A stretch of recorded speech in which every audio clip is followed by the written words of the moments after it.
सूर्योदय न्यूज, आवाज महाराष्ट्राचा।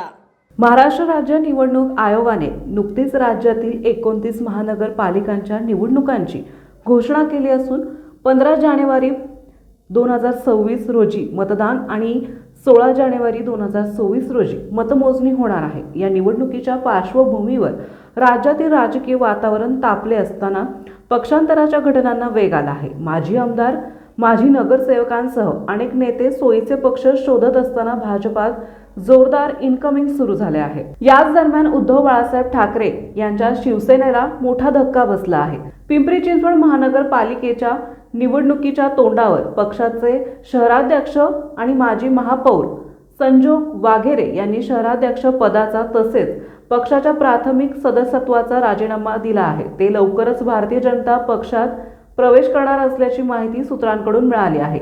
या राजीनाम्यामुळे पिंपरी चिंचवडमधील शिवसेनेच्या तयारीला मोठा फटका बसला आहे। वाघेरे हे शहरातील प्रमुख शिलेदार मानले जात होते।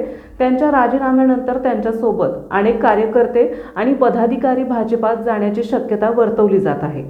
भाजपकडून वाघेरे यांना महत्त्वाची जबाबदारी देण्यात येणार असल्याचं बोललं जात आहे। विशेष म्हणजे नुकताच भाजपचे भोसरी आमदार महेश लांडगे आणि पिंपरी चिंचवड शहराध्यक्ष शत्रुघ्न काटे यांच्यासोबत वाघेरे यांची बैठक झाली होती, ज्यामुळे पक्षांतरांच्या चर्चांना उधाण आलं होतं।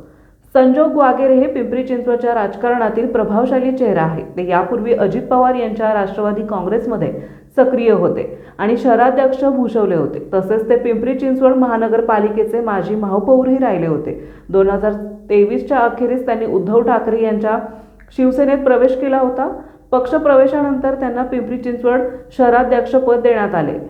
2024च्या लोकसभा निवडणुकीत मावळ मतदारसंघातून महाविकास आघाडीचे उमेदवार म्हणून त्यांनी निवडणूक लढवली होती, मात्र त्यांना पराभव पत्करावा लागला। वाघेरे यांच्या कुटुंबाचाही राजकारणात मोठा वाटा आहे। त्यांची पत्नी उषा वाघेरे या राष्ट्रवादीशी संलग्न असून त्या नगरसेविका राहिल्या आहेत।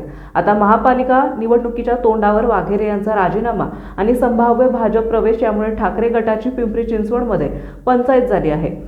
पक्षाला आता शहरात वाघेरे यांच्या तोडीचा नेता शोधावा लागणार आहे।